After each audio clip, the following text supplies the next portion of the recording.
깨어있는 시민의 발걸음 서로의 빛이 되어주네. 노무현 정신을 품고 우린 끝없이 이어가는 길.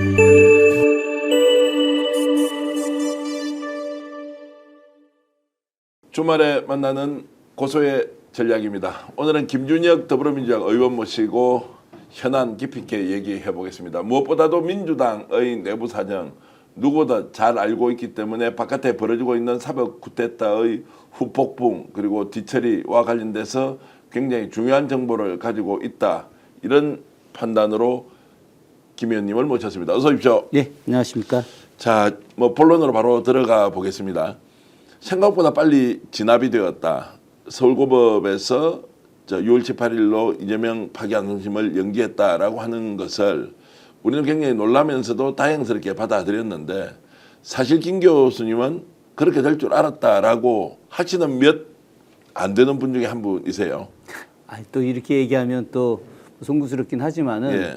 저는 개인적으로 고법에서 그 재판 기일 연기를 할 거라고 확신을 좀 했습니다.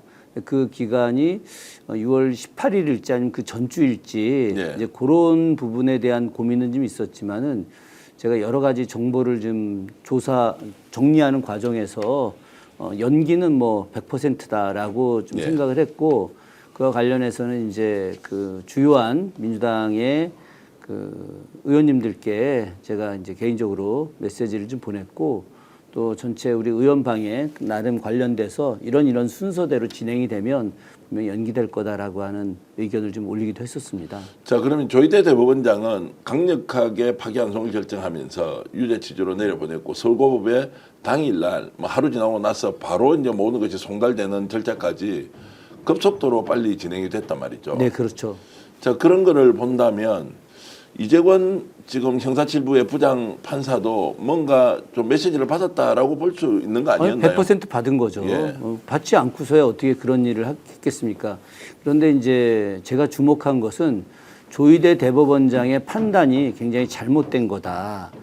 세간에 많이 알려져 있겠지만 조희대 대법원장이 윤석열 내란과 분명히 연관되어 있다. 그렇기 때문에 이번에 이 이재명 후보가 대통령이 돼서는 절대 안 된다라고 하는 그런 생각을 갖고 있다라고 우리가 지금 이렇게 많이 추론하고 있지 않습니까? 네, 예.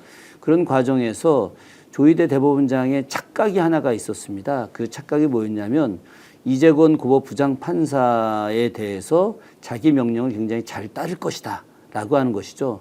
이재권 그 고법 부장 판사의 세간의 평은 매우 착하다.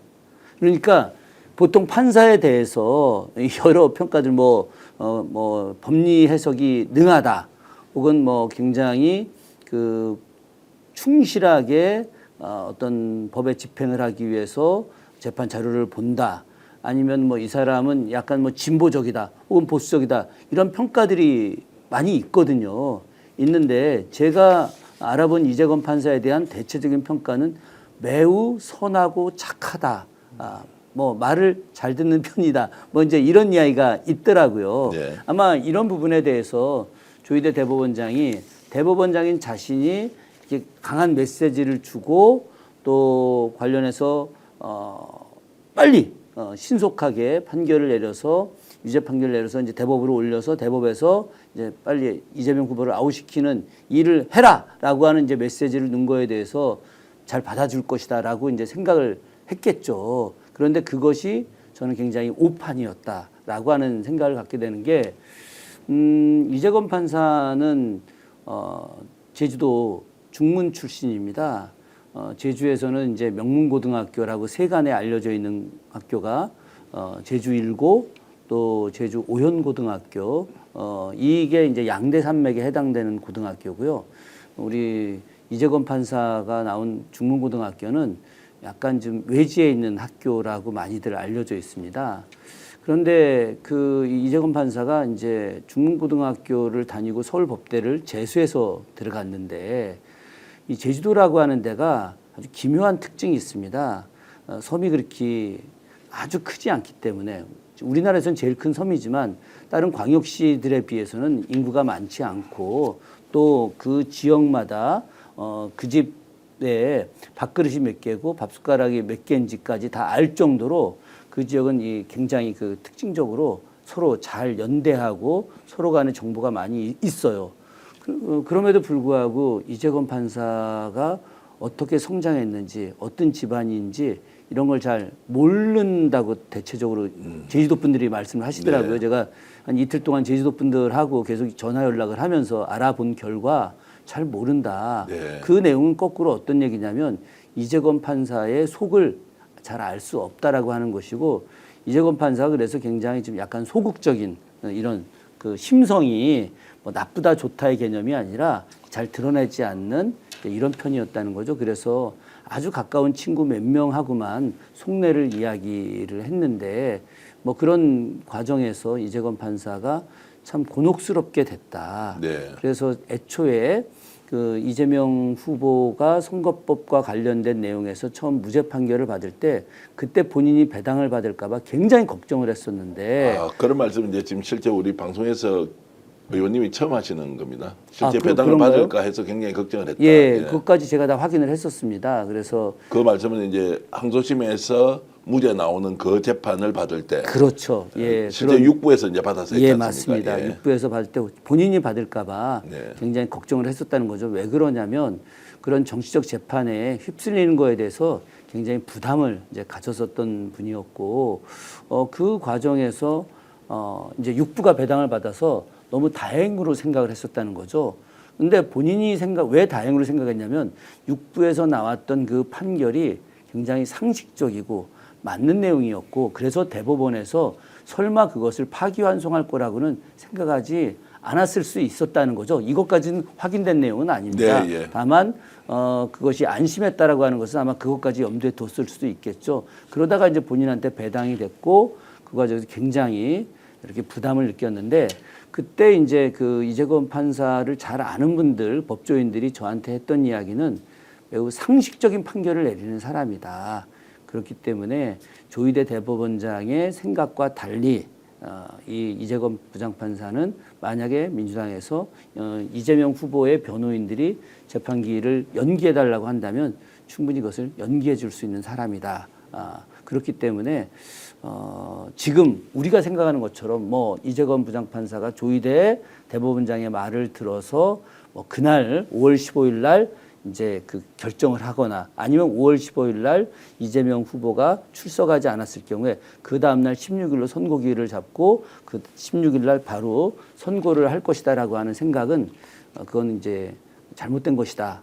이렇게 이제 이야기했고 저도 그거에 동의를 했었습니다. 자, 굉장히 중요한 말씀을 이제 하셨는데 우리가 어떤 일이 이제 끝이 나면 그 이전에 있었던 과정을 다시 살펴보고 어떤 것이 일종의 전환점이 됐는지 이런저런 것들을 따져보는 것은 앞으로 어떤 일이 벌어질 때 똑같은 방식으로 접근해서 우리가 예측을 할 수, 전망을 할 수 있기 때문인데 자, 그럼에도 불구하고 이재건 부장판사는 그래도 자기가 대법관 승진도 해야 되고 법원장도 승진해야 되고 이런 걸 생각하면 인사권을 전적으로 가지고 있는 조희대 대법원장 눈치를 볼 수밖에 없는 거 아니냐 이제 이렇게 생각할 수도 있고요. 저는 근데 역으로 그 점에 대해서 오히려 더 확신을 가졌던 거죠. 예. 왜 그러냐면 조희대 대법원장이 현직 대법원장이지만 얼마 안 남은 거 아니겠습니까? 네. 물론 이따 조희대 대법원장에 대한 이야기는 또 하겠지만 새로운 정권이 이제 들어서는 것은 한 달도 채 남지 않았지 않습니까? 그렇다고 한다면 전 정권의 사람들에게 굳이 이 사람들의 명을 따를 이유는 없는 거죠. 네. 고등법원 부장판사 정도 되면 전국이 어떻게 운영될 건지 또 정권이 앞으로 어떻게 창출될 건지 이런 정도의 정치적 판단은 충분히 할 수 있는 사람들 아니겠습니까? 그럼 이미 망해버린 정권에 힘을 실어줬다가 본인이 이 이후에 패가 망신할 이유는 저는 전혀 없다고 보고 있고 아마 이재건 판사도 그런 생각을 했겠죠. 그런 측면에서 이재건 판사가 무슨 그 이재명 후보에 대해서 무죄 판결을 내린 거 아니지 않습니까? 이재명 후보의 변호인들이 이것은 정치적 중립성과 그리고 또 헌법 116조에 나와 있는 우리 그 선거에 출마한 사람들의 이런 그 선거의 공정한 평등한 권리를 주기 위해서 그래서 재판의 기일을 연장해 달라라고 하는 요청을 그냥 그대로 수용하면 네. 되는 것이고 그리고 이것이 부장판사 혼자 결정하는 것이 아니라 주심 판사도 있고 배석 판사도 있고 3명의 어떤 그 판사들이 합의하에서 결정하는 내용이기 때문에 아마 저는 부담도 좀 적었을 것이라고 생각을 하는 거죠. 자, 그러면 이제 어쨌든 대법원의 요구를 거절하는 것은 뭐 매우 상식적이고 그리고 또 재판을 받는 이재명 후보의 인권 또는 이제 방어권 보장을 위해서 이제 이렇게 조치를 했다고 하지만 나름의 그래도 고뇌는 있지 않았겠습니까? 저는 고뇌가 왜 없었겠습니까? 얼마나 맨날 부담- 며칠 동안 국민들이 그럼요. 100만 명이나 이렇게 예. 서명하면서 막 이렇게 저는 저렇게 그래서 이제 몇 가지가 있다고 좀 생각을 하는데 제가 이제 먼저 연기가 될 거라고 하는 확신을 가졌던 이제 그 앞에 모습들이 있습니다. 그게 뭐냐면 이재건 부장판사가 자신들한테 배당받은 그 재판에 대해서 연기 신청한 것을 3건을 연기를 했어요. 네. 뭐 이틀 전 하루 전 사이에.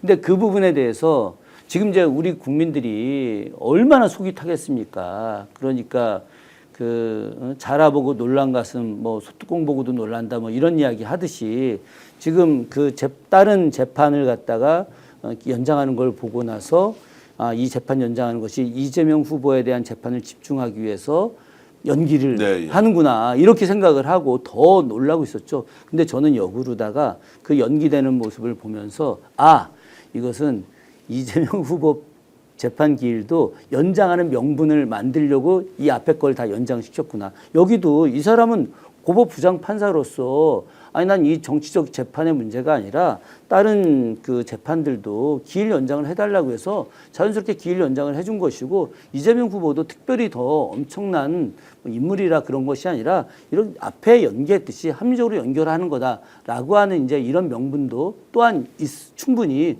내세울 수 있을 거라고 생각하는 거죠. 이건 조희대 대법원장한테 이야기하는 것일 수 있는데 그런데 실상은 조금 전에 말씀하셨지만 이재건 부장판사가 이틀 만에 100만인이 서명을 한 이 부분에 대해서 엄청나게 저는 놀랐을 것이다. 그리고 이 부분이 굉장히 본인에게 엄청난 압력을 가했을 것이다. 우리가 무슨 뭐 물리적인 압력, 힘으로 하는 압력이 아니라 민주시민의 이 높은 도덕성과 높은 민주의식이 오히려 이재건 판사에게 압력을 가했을 수 있는 것이고 여기에 더해서 사실 판사들이 실명을 거론하면서 실명을 드러내면서 지금 대법원에 대한 비판을 내놓는 경우가 흔치 않거든요. 그런데 몇 분의 판사들이 공개적으로 실명 거론하면서 이야기한 이 부분이 이재건 판사에게 상당한 용기를 주었을 것이다. 저는 그렇게 생각을 합니다. 자, 그러면 이제 책임을 물어야 하는 시간 또는 조희대 대법원장이 완전히 이제 뭐 본인의 위치에서 보면 어쨌든 하급 고등법원이죠. 하급이지 않습니까? 여기에서 이제 반란 뭐라고 해야 됩니까? 그냥 원칙을 지켰다. 조희대의 바람을 그대로 꺾어버렸다. 이제 이렇게 이제 됐는데 조희대가 지금 여기에 대해서는 가타부타 말을 하지 않습니다. 사퇴 압박도 엄청나게 지금 받고 있는데 왜 말을 하지 않고 있습니까? 그냥 사법부의 독립이 원래 보장되어 있었으니까 난 관여할 바가 아니고 나 할 말 없다고 뭐 고법에서 알아서 하는 거지 이렇게 볼 수는 없을 것 같은데. 조희대 대법원장은 지금 심각한 위기에 빠져 있습니다. 이건 100% 직권남용죄에 해당이 되거든요.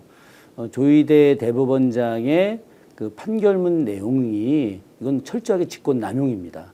실제로다가 이 대법원에서 이 판결문을 쓸 때 고등법원의 판결에 대해서 이제 유죄 취지의 파기환송을 한다 하더라도 굉장히 짧게 쓰는 것이 일반적인데 아주 구구절절하게 이 내용은 이렇고 이 내용은 이렇고 이 내용은 이렇게 해서 그 이야기하고 빨리 신속하게 판결을 하라라고 하는 내용을 담아냈거든요.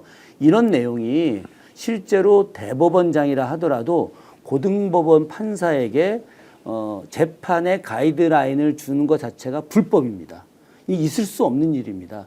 그렇기 때문에 조희대 대법원장은 정말 이재명 후보를 빨리 우리 거친 편으로 하자면 날리고 싶어서 그래서 무리한 생각으로다가 무리하게 판결문을 작성한 거예요. 이 사람이. 그런데 이 무리한 판결문 작성이 엄청나게 후폭풍으로 와닿고 여기에 더해서 대법원이 고등법원에게 관여할 수 없습니다. 일체 이 관여하는 것 자체가 전혀 다르고요. 대법원이 지방법원 제1심에 대해서 관여할 수 있는 힘들은 있다 하더라도 네. 고등법원에 대해서는 일체 관여하지 못하는 것이 지금 우리나라 사법체계의 룰이거든요. 그런데 이 룰을 도저히 어길 수 있는 부분은 아니었고 그리고 세간에 바로 요 부분과 관련해서 대법원장과 고등법원장이 아주 심하게 말다툼이 있었다라고 하는 이야기가 언론에 나오기도 했었습니다. 네. 이것이 뭐 사실인지 확인할 수는 없지만 그런 내용들이 분명히 언론에 나왔던 것들이 바로 대법원과 고등법원의 갈등 과정들이 실제로 존재한다라고 하는 것이었고 그렇다면은 조희대 대법원장이 이재건 판사의 이 판결에 대해서 어떠한 자신의 생각을 드러내는 말을 할 수도 없고 그런 말을 하는 것 자체가 직권남용이 더 강화되는 겁니다. 그렇기 때문에 조희대 대법원장은 지금 아마도 제가 볼 때 본인이 언제 감옥에 가게 될까 이런 거에 대한 두려움이 더 큰 상태라고 저는 생각을 합니다. 근데 지금 이제 공수처에서 일단 이제 배당을 해서 직권남용 수사도 시작했지만 네. 이 정도 상황이면 대법원장으로서 책임을 진다는 것은 두 가지 의미. 하나는 국민들에게 뭔가 대법원이 판단을 잘못했다라고 사과를 하거나 양해를 구하는 것 하나. 두 번째는 본인이 져야 할 책임이 있기 때문에 그냥 사퇴하고 나가든지 이런 최소한의 조치도 이제 이루어지지 않는다는 것은 본인의 뜻과 서울고법의 생각이 다를 뿐이지 나는 내 생각 바꿀 마음 전혀 없어. 나 이대로 그냥 계속 갈 거야. 라고 하는 일종의 확증 편향 상태에 빠져 있다. 이렇게는 볼 수 없습니까? 조금 전에 말씀은 좀 겁을 먹고 있다 또는 엄청 긴장하고 있을 것이다 라고 하는 것과 달리 전혀 지금 움직임이 없다. 미동도 하지 않는다. 뭐 그래 알았다 라고 하면서 오히려 전국 법관회의가 이렇게 소집이 되어서 정말로 법관 대표들이 법원 대표가 모여서 이렇게 이제 논의를 하는 것도 전혀 생각을 바꿀 마음이 없기 때문 아니냐라는 얘기가 나오거든요. 충분히 그럴 수 있죠. 예. 아니, 전 충분히 그럴 수 있다고 봅니다. 대법원장이 삼부 요인이라고 보통 그러지 않습니까? 얼마 전에 그 최강욱 의원이 한 방송에서 조희대 대법원장이 낮에 이렇게 불을 다 끄는데 그게 어려서 너무 가난해가지고 늘 불을 끄던 습관이 지금까지 있기 때문에 그렇게 불을 끈다라고 하는 이야기를 어느 유튜브에서 한 걸 제가 봤었어요. 네. 근데 그걸 이제 다시 정리를 하자면 이 사람이 매우 가난한 집안 출신이고 그래서 한 단계 한 단계 참 어리는 비상이 있기 때문에 그 어렵다는 경북고등학교, 서울법대 또 일찍 저 사법시험 합격해서 판사로 해서 대법원장까지 올라간 사람입니다. 그럼 이 사람도 나름 우리 편으로 치자면 한 칼을 갖고 있는 겁니다. 예, 예. 강단이 있는 사람이에요. 이 사람이. 그렇기 때문에 이 사람은 일찍부터 그 굉장히 우파적 성격을 갖고 있고 기득권 세력들에 대해서 기득권 세력을 위한 판결을 계속 내려왔고 그 과정에서 고초도 겪었지만 그럼에도 불구하고 그런 일관된 판결로 인해서 윤석열 정부 들어와서 대법원장까지 올라간 사람입니다. 그러니까 정의롭지 않은 판사로서 정의롭지 않은 판결을 내리는 과정 속에서 여기까지 올라온 사람이에요. 지금 제가 좀 그 사람 조희대 대법원장에 대해서 비판적 분석을 하자면 저는 그렇게 봅니다. 네, 예. 그렇다면 이 사람이 소위 말해서 배째라 전법으로다가 나는 아무 잘못이 없어 이렇게 충분히 생각하고 이야기할 수 있겠죠. 제가 그 5월 3일 판결 내리기 전에 5월 2일 날 촛불행동 시민들과 함께 대법원 앞에서 제가 집회를 하고 거기서 이제 대중 연설을 했었습니다. 그때 했던 이야기 중에 하나가 작년 12월 3일 그 내란이 발생하고 나서 오늘까지 대법원이 이와 관련돼서 단 한마디의 이야기를 한 적이 없다. 네. 윤석열이 잘못했다거나 이 계엄이 잘못됐다거나 이것이 헌법 정신에 위배된다거나 이런 이야기에 대해서 단 한 번도 대법원이 말한 적이 없다. 이것은 거꾸로 뭐를 하는 것이냐, 무엇을 의미하는 것이냐. 이 조희대 대법원장과 대법원의 대부분의 판사들이 기득권 세력과 야합하고 내란 세력과 야합하는 그런 생각을 갖고 있는 사람일 수도 있다. 이것을 스스로가 증명하는 것이다. 네. 그렇기 때문에 이들의 판결이 잘못 나올 수도 있는데 만약에 이 판결이 잘못 나오게 되면 국민들의 준엄한 심판을 받게 될 것이다 라고 이야기했거든요. 근데 그것이 이제 결과적으로 맞게 된 건데 근데 그 다시 아까 우리 앵커님 말씀대로 하자면은 조희대 대법원장은 나름의 이것과 관련된 자기는 잘못이 없다라고 하는 확증적 사고를 갖고 있을 수 충분히 있죠. 그런데 그 사고가 또 한편으로는 이건 좀 불안할 수 있겠다. 잘못될 수도 있고 이것이 나에게 엄청난 영향을 줄 수도 있다라고 하는 생각도 또한 가질 수 있다라고 하는 것이죠.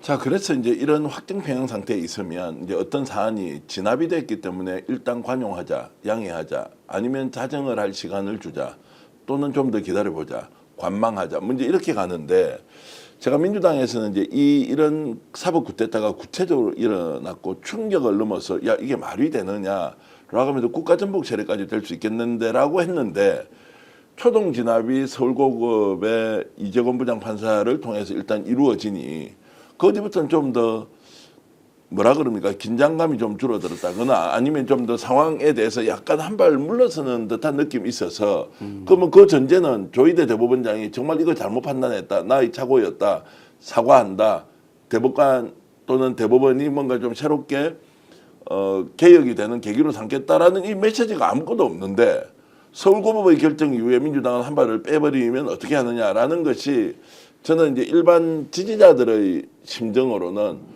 야 너무한 거 아니냐라는 질문이 나올 수밖에 없거든요.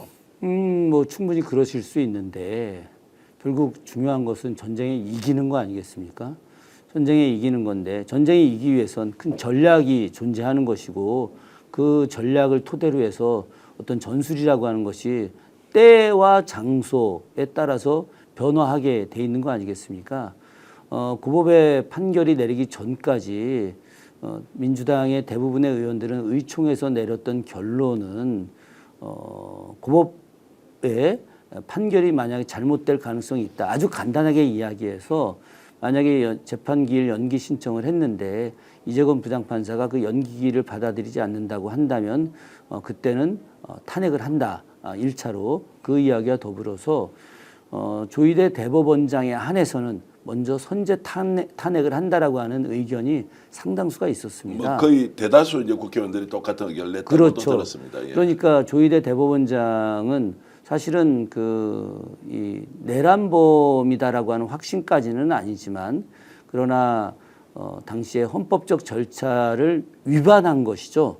그러니까 그 대법원의 어떤 이 판결을 진행하는 과정에서 분명히 여러 가지 절차를 어겼기 때문에 그것에 대해서 탄핵의 명분은 충분했다. 선제 탄핵을 하자라고 하는 의견이 상당수였는데 그런데 그 이후에 고법에서 이제 연기 신청을 했었을 때 과연 우리가 대선에서 이기는 것이 중요한 과정에서 굳이 민주당이 나서서 조희대 대법원장에 대한 탄핵을 우리가 논의하는 것이 과연 맞는 것이냐.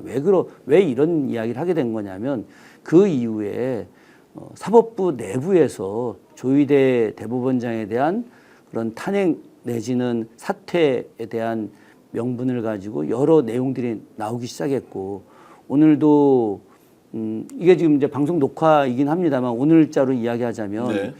전국의 교수, 법학자들이 2,000명 이상이 성명서를 내서 조희대 대법원장 사퇴하라. 또 전국 법원 공무원 노조에서 조희대 대법원장 사퇴하라. 이런 그 법원 내부와 법학자들, 수많은 법학자들이 모두가 다 사퇴하라라고 하는 이런 내용과 판사들의 어떤 의지들, 여기에 전국 법관 대표회의가 이렇게 낮까지 이제 개최가 돼야 된다라고 하는 이런 내용들 속에서 우리 막 민주당이 현재 해야 될 많은 일들을 이 중심에서 중심 이동을 다시 계속해서 조희대 대법원장으로 가게 하는 것이 과연 올바른 것이냐. 왜냐하면 다른 많은 사법부와 연결되어 있는 분들과 또 많은 시민사회단체 사람들이 어떤 조희대에 대한 공격이 이루어지고 있기 때문에 자연스럽게 이분들에게 좀 맡기고 우리는 애초에 전략대로 대선 승리를 통한 사회 대개혁을 만들어내는 것, 그 과정에서 이후에 사법부에 대한 이제 대대적인 개혁들, 이것을 이제 해나가는 것이 더 올바르다라고 이제 아마도 지도부가 판단을 하게 된 거라고 저는 생각을 합니다. 자, 이 질문을 이제 드리는 이유는 혹시라도 지금이라도 이 초동 진압이 정확하게 되지 않는 상황에서 조희대 대법원 또는 대법원에 있는 대법관들이 뭔가 다른 걸 할 수 있는 거 아니냐. 지금 뭐 온라인에 댓글 올라오는 거 뭐 보셨을 텐데 항소심에서 지금 자 고법 파기환송심이 6월 18일로 연기가 됐는데 이걸 갑자기 6월 1일이나 2일 정도에 대선 직전에 갑자기 열어버리는 거예요. 그리고 대법원이 기다렸다는 듯이 거기에서 야 유죄야라고 이렇게 이제 확정을 하면서 아예 대통령 자격을 없앨 수 있는 거 아니냐. 이것은 가정이긴 하지만 극단의 상황까지 6월 18일로 연기한 거 믿어서는 절대 안 된다. 대법원장이 있는 이상 어떤 식으로든 할 것이다. 라고 하는 주장이 댓글로 올라오는데 야 이거 말도 안 된다. 엉터리다. 야 어떻게 이럴 수가 있어. 라고 얘기를 하지만 하도 기상천외한 일을 반복적으로 하고 있는 세력들이어서 믿을 수 없다라는 이제 이런 부분이 있는 겁니다. 아니 뭐 충분히 이해가 되죠. 예. 충분히 이해가 되는데 제가 뭐 법학자도 아니고 역사 전공 출신임에도 불구하고 이 부분과 관련해서 사실 공부를 많이 하게 됐습니다. 제가 법 공부를 이렇게 많이 하게 될 줄 저는 상상도 못 해봤는데요. 지난번에 그 조희대 대법원장과 대법원 판사들의 사법 쿠데타가 정말 쿠데타이긴 했지만은 어쨌든 법적 기일을 어긴 건 없습니다.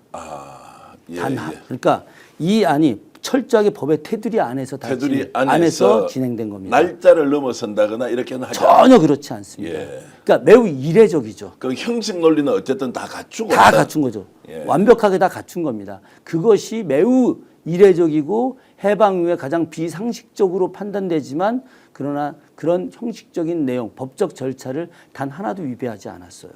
그렇기 때문에 조희대가 아주 교묘했던 겁니다. 네. 그런데 고법에서 아주 명문으로 다 6월 18일로 연기한다고 딱 정했고 그것을 갖다가 재판기일로 설정을 했는데 그걸 대법이 그 6월 1일로 땡긴다? 이 자체는 불가능한 겁니다. 법의 영역을 벗어난 거예요. 아무리 조희대 대법원장이 천하의 악인이고 이재명 후보를 대통령으로 만들지 못하게 해서 온갖 술책을 다 쓴다 하더라도 이것만큼은 불가능한 일이기 때문에 그 점에 대해서는 염려하지 않으셔도 된다. 어떤 분이 장문으로 써서 이것도 지금 민주당 대비해야 합니다. 이건 보시긴 보셨죠? 아니 저도 뭐 다 읽어봤는데요. 예. 또 어떤 글까지 있냐면은 대법원에서 아예 그 6월 초에 그냥 그 이거 고법 관계없이 직접 다 할 거다. 그리고 지난번에도 파기환송이 아니라 파기자판할 거다. 예. 계속 그래. 파기자판 자체가 불가능한 겁니다. 뭐 이제 다 아시겠지만 예.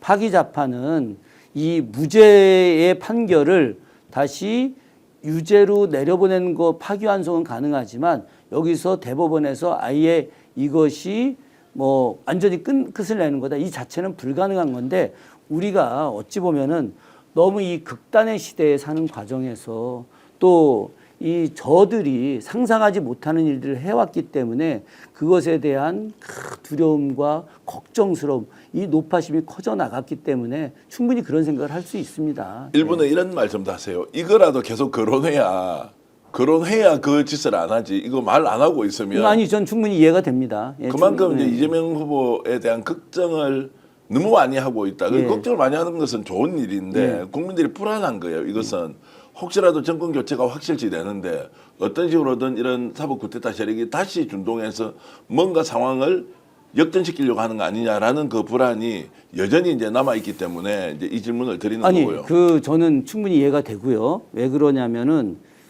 저희 민주당 안에 법률지원단이 있지 않습니까? 지금 법률지원단을 엄청나게 많이 보강을 했습니다. 오늘도 점심 식사하고 오다가 이제 법률지원단으로 새로 들어간 후배 변호사를 좀 만났는데 이 5월 3일 이제 그 재판기일 연기 이전에 이제 제가 법률지원단에 있는 변호사들과 참 깊은 대화를 좀 나눴습니다. 그래서 우리가 생각하지 못하는 온갖 이 판단들 그리고 혹시라도 있을 변수들 그러니까 우리가 이제 7일 이후에 20일간 뭐 연기되는데 그 서보학 교수가 이거 아닐 수 있다 이렇게 이야기했지 않습니까? 상고 교수 20일 기간 보장 안 해줄 수 있다 이렇게 했죠. 그래서 이거부터 그러니까 이 20일은 명확한 거다라고 주장하는 법률가들도 존재하는 것이고 또 그것이 혹시라도 아닐 수 있다. 근데 제가 만난 변호인들의 대부분은 다 20일은 이건 너무 명확한 거다. 이거는 법률적 체계 안에 있는 것이기 때문에 이것을 바꿀 수는 없는 거다. 그러나 만약에 그렇다고 치면 이 안 이것도 나오고 그래서 정말 한 100여 가지 이상의 변수들을 갖다가 논의하고 그것에 대한 대비책들을 다 마련해 놓고 있더라고요. 그런 측면에서 제가 오늘 이 방송을 보고 계시는 많은 우리 민주 시민들께 드리고 싶은 이야기는 혹시라도 진짜 저 상상할 수 없는 저 세력들의 해괴한 그런 여러 가지 공격들 이것을 막을 방법들을 우리도 역시 저들의 상상 이상으로 더 생각해서 그것을 막을 수 있는 대책까지도 다 준비해 놓고 있다. 그러니 이제 더 이상 6월 3일까지 대선까지의 이재명 후보에 대한 사법적 문제와 관련해서는 조금은 여유를 두시고 이제 조금 더 걱정해야 될 것은 테러입니다. 테러. 예. 그렇기 때문에 테러와 관련해서 우리가 좀 더 많은 방어와 준비를 해야 할 필요가 있고 그리고 이제 사법적 문제에 대해서 고민하는 이 부분들을 어떻게 하면 더 많은 분들에게 이재명을 홍보하고 또 영남 TK 지역에 있는 분들에게 어떻게 하면 더 이야기해서 이재명 쪽으로 지지 성향을 하게 만들 것인가 이런 것에 대한 노력으로 좀 전환해 주시는 것이 조금 더 낫다고 저는 말씀드리고 싶습니다. 자, 조희대 단독으로 이런 결정했다 아니면 배후에 누군가 있다 이 부분은 좀 간단하게 말씀하시면 어떻습니까? 저는 뭐 조희대 대법원장이 혼자 했을 리는 전혀 없다고 생각합니다. 그러면 그 배우는 자 지금 나오는 김현장의 서석구 변호사나 또는 서석구 변호사가 가장 절친이라고 하는 윤석열 그리고 배우자인 김건희 뭐 이런 쪽으로 연결까지 된다고 보십니까? 어떻습니까? 증거 없는 이야기여서 말씀하시기가 좀 불편할 수는 있는데 저는 그 이상이라고 생각하죠. 그 이상? 예, 그 이상이라고. 제가 지난번에 이제 단식을 하지 않았습니까? 광화문 앞에서 단식을 했는데 제가 이제 9일 동안 단식하면서 이렇게 밤마다 바라본 곳이 있었습니다. 김현장 법률사무소 건물입니다. 바로 앞에 있지 않습니까? 예. 사무실이 여러 개 있고 이제 광화문에도 김현장 사무실이 있죠. 근데 그 광화문 김현장 사무실이 제일 큰 사무실입니다. 그 옆에 정부종합청사가 있지 않습니까? 정부종합청사에 불이 다 꺼져도 김현장 사무실에 불이 안 꺼집니다. 의도적으로 불을 안 끄는 건지 잘 모르겠지만 이렇게 바라보고 있으면 사람들이 왔다 갔다 합니다. 새벽 3시에도 4시에도 불은 다 켜져 있습니다. 그래서 저희들이 그런 이야기 했습니다. 단식하는 우리 6명의 동지들이 거기서 보면서 우리나라 절대 권력은 저 김현장이야 다 이런 이야기 했거든요. 야, 그때도 이제 그런 말씀을 하셨네요. 저희들끼리 실제로 그런 김현장 이름이 나오기 전에. 그럼요. 저 권력은 조중동이 아니라 적이야. 그렇게 이야기를 했죠. 김현장이 이곳의 권력이다. 저는 이 기득권 세력들의 몸통이 거의 다 드러났다고 생각합니다. 이재명이라고 하는 한 인물을 낙마시키기 위해서 저들이 이재명을 너무 두려워하기 때문에 그러니까 이재명에 대한 과도한 두려움을 전 갖고 있다고 생각을 해요. 그러니까 이재명이라는 사람이 되면 이 기득권 세력을 다 쓸어버릴 거다라고 하는 생각들. 그 사법부도 과거 양승태 대법원장이 이 법정으로 끌려갔지 않습니까? 포승줄을 묶고 법정으로 끌려간 이 생각에 대한 트라우마가 있는데 그때 문재인 정부 때 그 했던 모습들이 이재명 정부가 되면은 더 강하게 해서 사법부의 수많은 판사들을 적폐청산의 이름으로 끌고 갈 것이다. 이건 자신들의 착각이죠. 그렇게 하지 않을 건데. 그런데 이 기득권들은 이재명이 대통령이 되게 되면 기득권 세력을 싹 쓸어버릴 거다라고 하는 생각을 갖고 있기 때문에 그래서 이재명을 공격하는 단계가 시작이 됐는데 그 과정에서 원래 대법원까지 모습을 드러내지는 않았을 거라고 저는 생각을 하는 거예요. 그런데 대법원이 나서지 않으면 안 되는 상황까지 오게 된 거죠. 네. 그래서 모습을 드러냈는데 그 뒤에 저는 더 거대한 세력들이 있는데 이 세력들, 마지막 세력들, 이 위에 있는 가장 피라미드에 보면 맨 위에 있는 마지막 이 삼각형이 아직은 모습을 드러내지 않는데 그 중에 그 굉장히 큰 세력이 저는 김앤장을 비롯한 그 뭔가 우리가 모르는, 우리가 생각하지 못하는 애덤 스미스가 이야기했던 보이지 않는 손. 한국 사회를 전체를 주무를 수 있는. 그렇죠. 애덤 스미스가 이야기하는 보이지 않는 손이라고 하는 것은 수많은 사람들이 어떤 경제를 발전시키고자 하는 그런 심리 내지는 의지 혹은 다수의 의견 이것인데 실제로 제가 이야기하는 보이지 않는 손은 우리가 이야기하는 조지 오웰의 빅브라더 같은 거죠. 이런 빅브라더가 사실은 한 사람이 아니라 하나의 세력으로 있는데 그 세력 중에 하나가 저는 김앤장 같은 세력일 수도 있겠다. 그 안에 포함되어 있겠다. 그런데 그 안에 저는 윤석열이든 김건희든 서석호든 이런 사람들은 그 안에 있는 거대한 세력의 졸개에 불과하다. 네. 그런데 그 소위 말하는 윤석열, 김건희, 서석호라고 평가되는 뭐 100% 확실한 건 아니고 언론에서 계속 서석호의 이야기 바로 서울법대 동기이자 사법연수원 동기인 윤석열과 동기인 서석호, 경북고등학교 후배이자 서울법대 동문인 조이대의 후배인 서석호 이 사람이 바로 김앤장과 윤석열, 김건희, 조이대를 연결하는 매개체로서 이런 사법 쿠데타를 주도했을 가능성이 있다라고 이야기해야 되는 부분이 충분히 설득력이 존재하는데 그렇다고 해서 이 세 사람에 의해서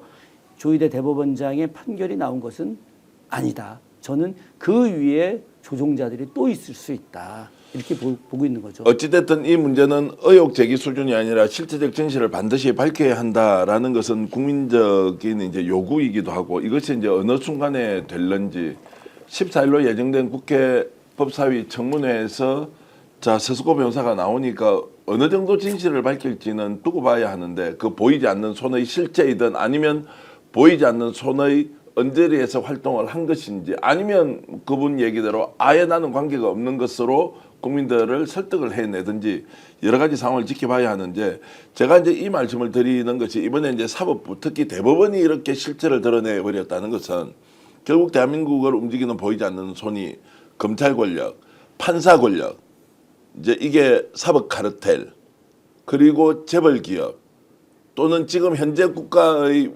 위임된 권한을 갖고 있는 권력 집단 이것이 이제 똘똘똘 뭉쳐서 예전에 보지 못했던 저는 이제 민주정부라고 해야 됩니까? 진보 정권에서 볼 수 없었던 희한한 일이 벌어졌다 또는 그것이 노골적으로 드러나면서 야 우리 너희들 죽일 수 있어 라고 하면서 결국 조이대가 국민 주권을 짓밟아버리는 이제 결과가 되어버리니 국민들이 결국 일어나서 한 2, 3일 만에 그냥 제압을 해버린 상황이다 라고 이제 하면서 아 이걸 그러면 이제 앞으로 어떻게 이제 다루어 가야 하지 이제 드러났으니까 오히려 드러났으니까 수술 부위는 보이는 거지 않습니까? 그렇죠. 어떤 식으로 그러면 집도를 할 것이냐가 이제 개혁의 과제인데 이 부분에 대해서 좀 질문을 드리고 싶습니다. 이제 그 전에 아까 말씀하셨던 것 중에 이재명 포비아, 이재명이 대통령 되면 우리 기득권 다 쓸어버릴 것이다 라고 하는 부분에 제가 알고 있는 건 이거거든요. 비정상을 정상으로 돌려놔라. 매우 상식적인 수준에서 원래 국민이 위임한 권한, 이 집행되는 과정으로 그냥 회복하면 되는 것이다 라는 것이 제가 알고 있는 이재명의 국가 대개조의 기본 방향이라고 생각하거든요. 그러면 실제로 포비아가 있다고 하더라도 그걸 실행해서 다 썰어버려 이런 일이 벌어질 수가 있습니까? 아니 그렇지 않죠. 그러니까 저는 지금 그 권성동 의원, 권영세 의원이 계속해서 이재명 독재 이런 이야기 하지 않습니까? 그것은 그들이 볼 때 이재명이라고 하는 이 민주당 대표가 지금 이제 후보지만 대표가 너무 당원들의 엄청난 지지를 받고 그 과정에서 큰 권한을 갖고 있는 것을 역으로 비하하는 측면에서 독재다 이렇게 이야기하는데 자 다시 한번 생각해 보죠. 왜 김대중 대통령보다 더 많은 당원들의 지지를 받을까요? 왜 노무현 대통령보다 더 대단한 지지를 받을까요? 문재인 대통령보다 왜 더 대단한 지지를 받을까요? 이유는 간단합니다. 그 이전까지는 우리가 한 정당이 있을 때, 가령 민주당 이야기만 하자면은 민주당 당 대표, 예전엔 총재라고 있었는데 총재와 대표의 권한이 너무 컸고 이들에 의해서 당이 운영되어 왔는데 지금은 그렇지가 않아요. 거꾸로 정당이 갖고 있는 기본은 헌법에서 국가, 대한민국의 주권은 국민이 갖고 있듯이 당의 주권은 당원들이 갖고 있는 것인데 이 당원들이 갖고 있는 권리를 최대한 보장하는 방식으로 나가고 있다는 거죠. 이거는 바로 상식의 시대로 나가는 겁니다. 상식의 시대로 나가고 그것이 올바른 것이죠. 원래 그렇게 했어야 되는데 그렇게 안 해왔던 거예요. 안 해왔던 걸 이제 다시 그럼 원래대로 정상적으로 가자라고 하는 것이고 그것이 지금까지 이재명 대표가 성공하고 있는 것인데 이것을 기득권들이 볼 때는 잘못된 것으로 보는 거죠. 이것을 자신들의 권력과 수많은 부와 기득권을 파괴하는 것으로 본다라고 하는 것입니다. 상식적인 측면에서 제대로 가게 하는 것을 자 한번 보십시오. 지금 대법원 판사들이 로그인 기록을 공개하라고 하는데 로그인 기록을 공개를 못하고 있잖아요. 왜?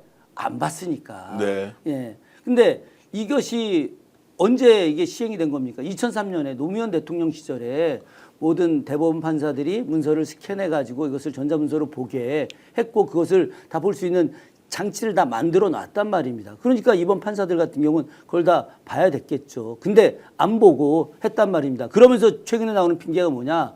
꼭 보지 않아도 다른 연구관들이 낸 의견과 일부 보면 그걸로 알 수 있다라는 말로 지금 변경하고 있지 않습니까? 근데 이게 최근에 나오는 건데 거의 수많은 대법원의 어떤 판결들이 제대로 보지도 않고 하고 있다. 이건 어떤 일이냐? 소수의 권력자들이 14명이라고 하는 이 대법관들이 엄청나게 많은 양의 재판을 담당을 하게 되는 건데 그러다 보니까 불성실한 건 너무 당연한 것이고 불성실하다 보니까 부정확한 판결도 너무 많은 것이고 그런데 이들이 이 엄청난 권력을 통해서 자신들이 이 시민들의 억울함을 갖다가 재단하는 판관으로서 정의롭지 못하고 자신들의 힘을 자신들의 이익에 맞게 쓸 가능성이 높다라고 하는 것이죠. 그러면 이재명이라는 사람이 만약에 대통령이 되면 이것을 어떻게 개혁해야 되겠습니까? 바로 대법관 숫자를 늘려서 전문성을 다양화하는 거죠. 독일의 대법관이 320명입니다. 네. 320명인데 한 걸 판결할 때 120명이 100여 명 판결해. 왜 그 분야를 나누니까. 노동 분야는 노동 분야 전문 대법관이 따로 있고 정치 분야는 정치 분야의 대법관들이 따로 있는 거예요. 우리는 그런 거 없이 14명이 정치, 경제, 사회, 문화 모든 부분에 대해서 다 판결을 내리고 있지 않습니까? 이들에게 너무 많은 권한이 집중되어 있는 거예요. 그러다 보니까 우리가 이제 국민들도 이야기하는 부분이 대법관 숫자를 늘려야 된다. 그래서 처음에 민주당에서 30명 정도로 늘리자고 했는데 저는 반대입니다. 저는 최소 50명으로 늘려야 된다. 네. 이런 생각을 갖고 있고 이것을 분야별로 나누면서 그래서 좀 더 합리적으로 나누고 좀 더 정확한 판결을 내려야 되는데 인원이 늘어나게 되면 권한이 줄어들게 됩니다. 권한이 줄어들게 되고 더 합당한 판결이 내려지는 거죠. 저는 죄송한 이야기지만 과거에 안철수 후보가 그 국회의원 숫자를 150명으로 줄이자라고 한 부분에 대해서 참으로 바보 같은 생각이다.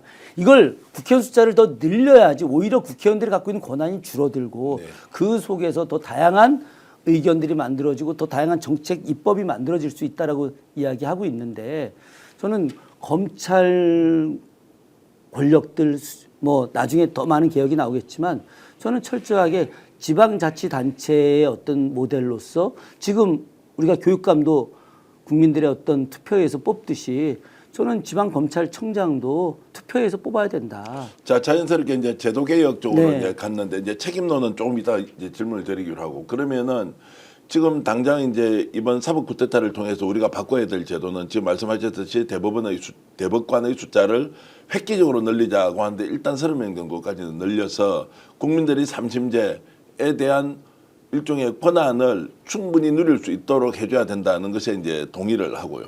그 외에도 이제 제도적 장치라는 게 헌법 제84조 소추와 관련된 것이 구체성이 결여돼 있다. 이런 것들은 이제 국회에서 추진하고 있지 않습니까? 네. 그런데 당장 지금 국민의힘이나 이재명 후보를 공격하는 쪽에서는 야, 저 이재명 대통령 할 때 재판 안 받게 하려고 하는 것이다라고 그냥 아예 거두절미하고 공격을 또 한단 말이죠. 아니, 저들이 공격할 게 그게밖에 없지 않습니까?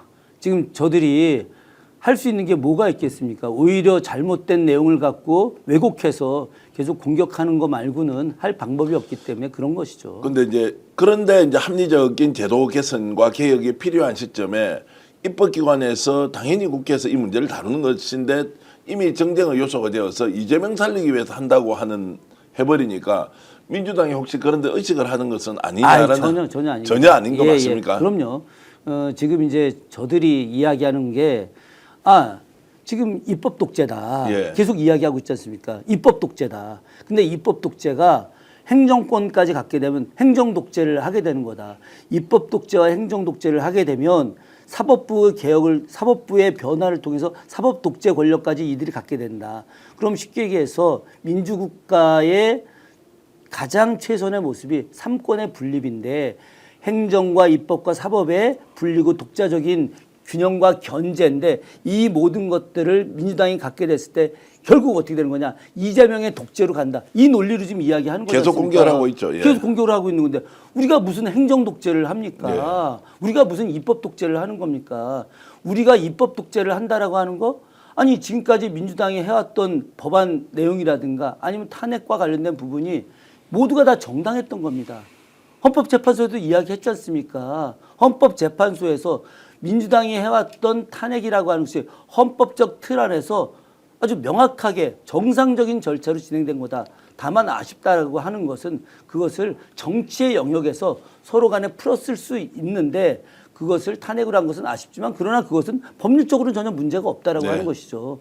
저는 여기서 이야기하는 것은 민주당이 오죽했으면 그렇게 했겠느냐. 자, 저들이 엄청난 거부권을 행사한 겁니다.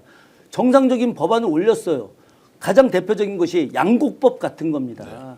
지금 그 수많은 남미에 있는 국가들, 동남아 국가들 자신들이 원래부터 생산해서 먹었던 기본 식량들이 제대로 생산이 안 되고 그래서 외국에서 수입하면서 엄청 고가로 올라가게 되는 거죠. 이것을 지키기 위해서 또 국민들의 생산을 그 건강을 지키기 위해서 양곡법을 만들었단 말입니다. 이걸 갖다 계속 일관되게 거부권을 행사하고 있는 거죠. 그럼 이 잘못된 거부권 행사에 대해서 이것이야말로 행정 독재가 되는 거죠. 이렇게 잘못되고 이것을 바로잡으려고 하는 것이 저희 입법부가 역할을 했던 것인데 이것을 갖다가 입법 독주다라고 이야기하는 것은 언론도 잘못이고 저들은 뭐 당연히 잘못이고. 제가 이제 그 말씀 들으면서 충분히 수긍합니다만 오히려 이제 민주당은 국민들의 압도적 지지, 조금 전에 말씀하셨던 그런 거부권 행사 이전에 실제로 국회가 가지고 있는 권한 자체를 무시했던 것, 그리고 민주당이 매우 정상적으로 추진했던 것들이 짓밟혔던 이런 과정을 정치공안여청, 특히 민주당을 지지하고 있는 많은 사람들이 잘 알고 있는데 왜 원리 원칙대로 그냥 밀고 가지. 입법 독재라는 말에 한 발 후퇴하는 것 같고 또 여기에서 이재명 대통령 만들려고 다 모든 국회의원들이 줄서기를 했다라고 하는 이런 말에 민주당이 원칙적으로 대응을 못하고 오히려 움츠리는 것 같다. 그 지금이라도 조희대 대법관 문제를 포함해서 대법원 이런 문제를 좀 더 원칙적으로 계속 밀고 가면 좋겠는데 너무나 좀 여러 상황 때문에 제대로 못하는 거 아니냐. 조금 전에 말씀하셨던 부분이 전적으로 동의가 되고 아마 이 방송을 보시는 시청자 여러분들도 정말 박수를 보낼 것 같은데 그렇게 민주당이 하시라고요. 민주당이 그렇게 하면 되는데 국민들한테 설득하려고 할. 뭐 민주당의 의원들 대부분이 예. 더 개혁하려고 노력하고 있고 또 역할하려고 노력하고 있는 이 점에 대해서 예. 좀 이렇게 좀 많이 지켜봐 주시고 응원해 주시고요.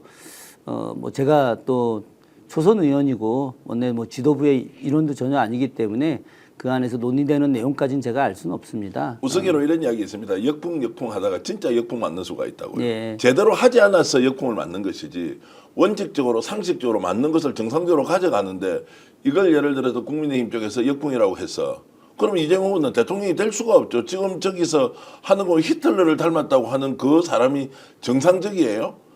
이재명이 되면 독재국가가 되는데 어느 나라를 닮았다고 지금 비교를 합니까? 국민들이 이렇게 압도적 지지를 하면서 매우 법치, 민주주의, 헌법 질서, 헌법 가치, 국가 간 애국심 가지고 상식으로 돌려놓자. 자, 국가의 권력이라는 게 어디로부터 나왔느냐? 국민으로부터 나왔다. 그럼 국민이 그 권한의 주체자이고 출발 지점으로 그 사람들이 결정하게 하자라고 하는 것이 바로 민주주의 핵심 아닙니까? 맞습니다. 그걸 예. 하겠다고 하는데 안 하는 모든 사람은 무시하고 그냥 원리 원칙대로 민주당이 그래서 지금 170석 가지고 있는 거 아닙니까? 국민들이 그거 하라고 준 권한인데 왜 이것을 좌고우면하느냐. 그리고 실제로 논쟁할 만한 내용 가지고 논쟁을 하면 괜찮겠는데 국민의힘 의원들이 지금 지도부가 하는 거 보시면 저게 논쟁이 됩니까? 논쟁 자체가 안 되지 않습니까? 이제 이런 것들로 봤을 때 지금 역풍 걱정하다가는 진짜 역풍 부는 수가 있다.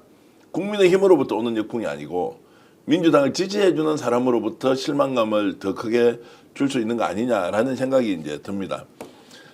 노무현 대통령 얘기를 좀 해보겠습니다. 이번에 5월 23일 날 예. 봉화마을에 네. 제가 듣기로는 민주당 국회의원들은 거의 전원이 참석할 것이다라는 얘기가 들리더라고요. 사실입니다. 예. 사실입니까? 예, 사실입니다. 그 정도로 예. 이번에 이제 대선을 앞두고 봉화마을에 우리 노무현 전 대통령 주도 행사가 아주 이제 의미 있게 치러지는 거네요. 저는 제가 볼 때는 아주 뭐 특별한 경우를 제외하고 민주당의 의원 전체가 다 5월 23일 노무현 대통령 추모식에 예. 참석을 할 거라고 보고 있고요.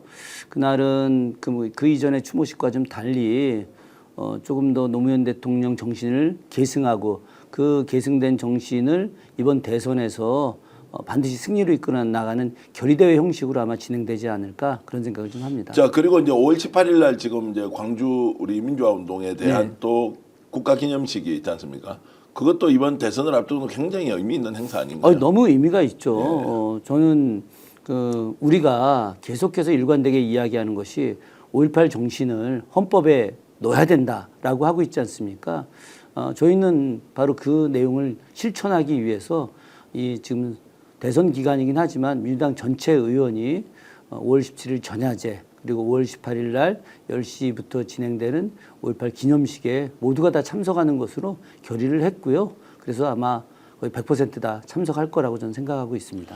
노무현 대통령이 시민의 조직된 힘이라는 단어를 이제 우리는 지금 완전히 외우고 있지 않습니까? 그럼 이번에 이제 5.18 광주 우리 민주화 운동 기념식, 5월 23일 노무현 대통령에 대한 추모식, 이제 이런 것들이 공교롭게도 대선을 열흘 또는 보름 앞두고 이제 생긴 정말로 큰 의미였어. 의미도 크지만 정말로 많은 시민들이 이번에는 갈 것이다 이런 생각이 들기도 하네요. 예, 저는 아마도 이번에는 유례가 없이 많이 오지 않을까 네. 그런 생각을 합니다. 물론 이제 이게 10주기, 20주기 뭐 이런 그 5, 10 이런 뭐 숫자의 어떤 단위 혹은 예, 예. 뭐 이런 것들 때 많이들 가긴 하지만은 이번 같은 경우는 전례 없는 새로운 사회 대개혁을 하는 혁명의 시대냐, 혁명의 시대가 아니냐, 전 그렇게 생각하거든요.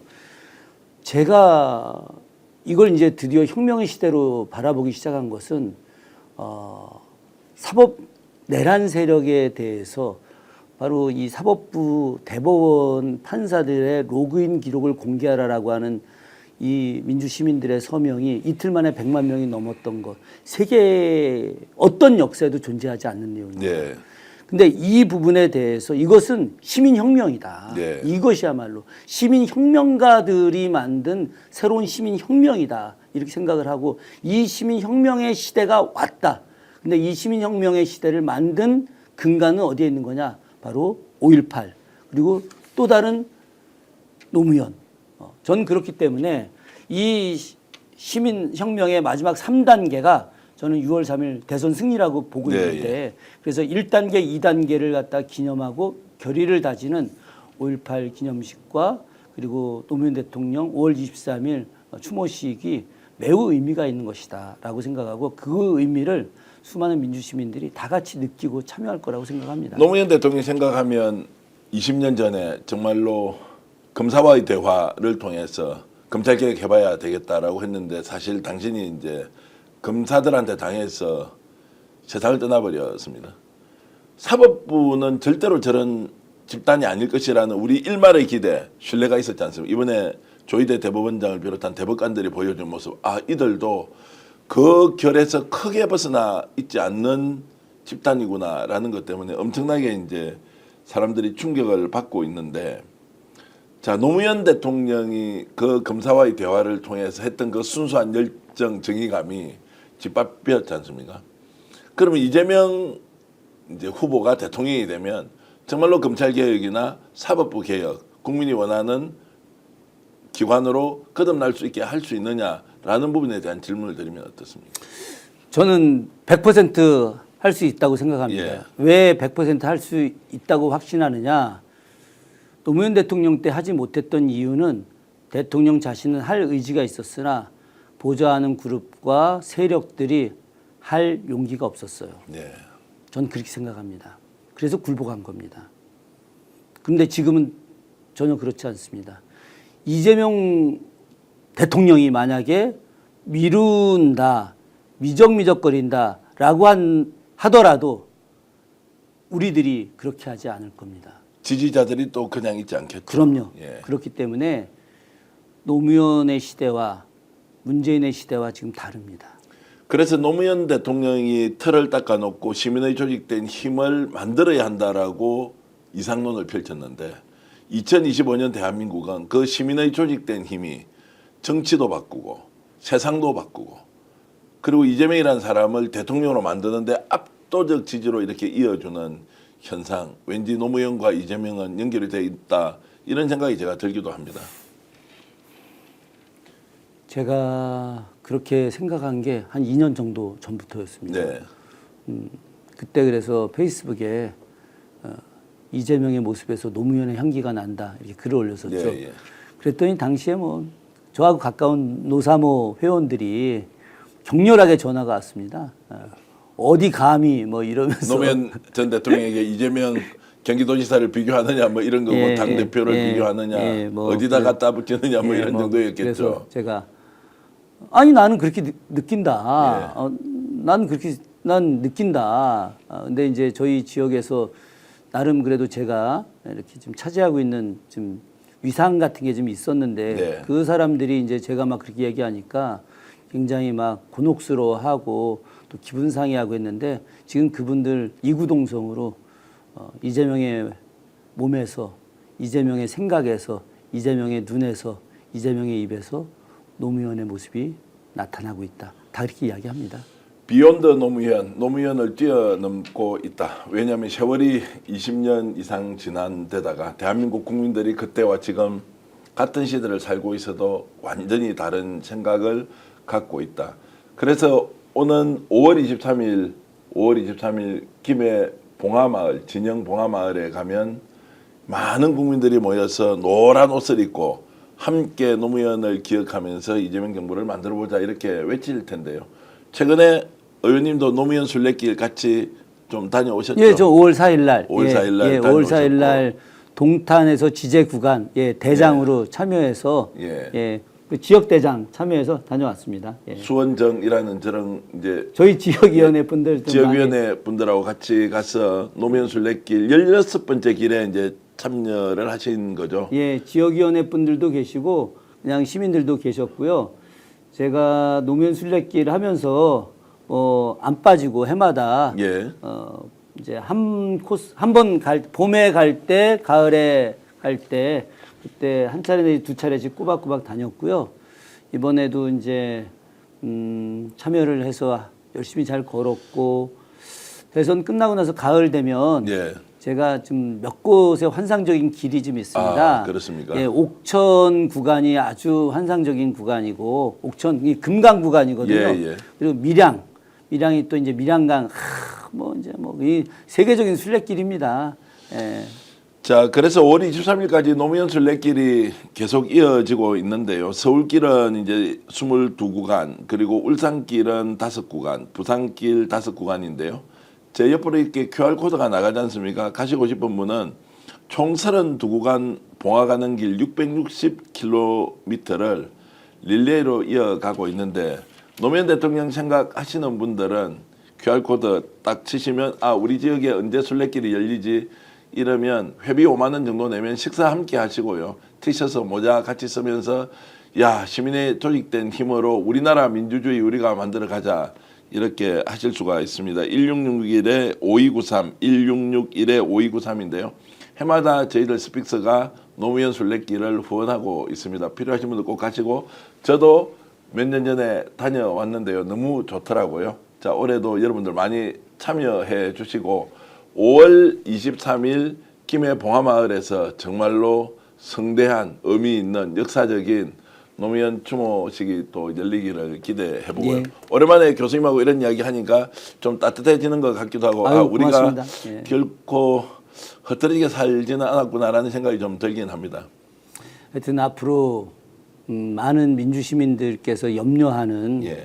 주춤해하거나 혹은 뒤로 빼거나 혹은 뭐 좀 두려워하거나 이런 걸 하지 않고 꿋꿋하게 나아가고 한 발 한 발 더 나가서 우리 민주시민들이 염원하는 진짜 민주국가 만드는데 최선의 역할을 다하도록 노력하겠습니다. 대통령으로 당선된 이재명 후보가 국민을 주인으로 진심으로 섬길 때 국민의 한 사람으로서 저는 더 좋은 대한민국 만드는데 손잡고 어깨동무하면서 열심히 뛰고 싶습니다. 시청자 여러분 지금 문재인, 노무현 그리고 김대중 대통령 쭉 생각을 한번 해 보십시오.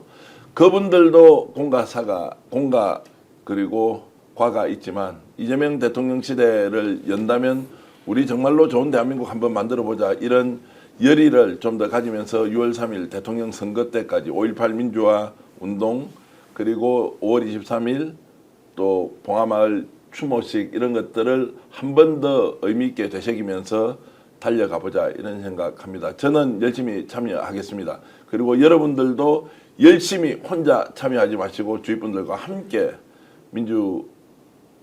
이재명 정부를 만드는데 각자 기여를 하면 좋겠다 이 말씀 드리겠습니다. 여러분들이 스픽서 꾸준히 응원해 주셔서 구독자가 140만 명까지 이르렀습니다. 항상 감사히 말씀드리고 이 방송도 좋으시면 다른 분들과 함께 공유해서 김준혁 의원님, 교수님의 말씀이 많은 분들에게 공유될 수 있도록 도와주시면 고맙겠습니다. 시청해 주신 여러분께 진심으로 감사의 말씀을 드립니다. 여러분 안녕히 계십시오.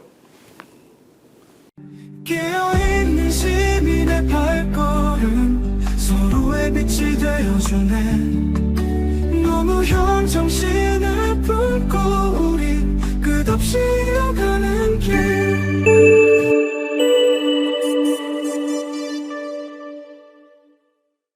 오늘 방송 어떠셨습니까? 마음에 들었다면 구독, 좋아요로 스픽스를 응원해 주십시오. 여러분들의 구독, 좋아요는 가장 큰 힘이 됩니다. 스픽스 구독, 좋아요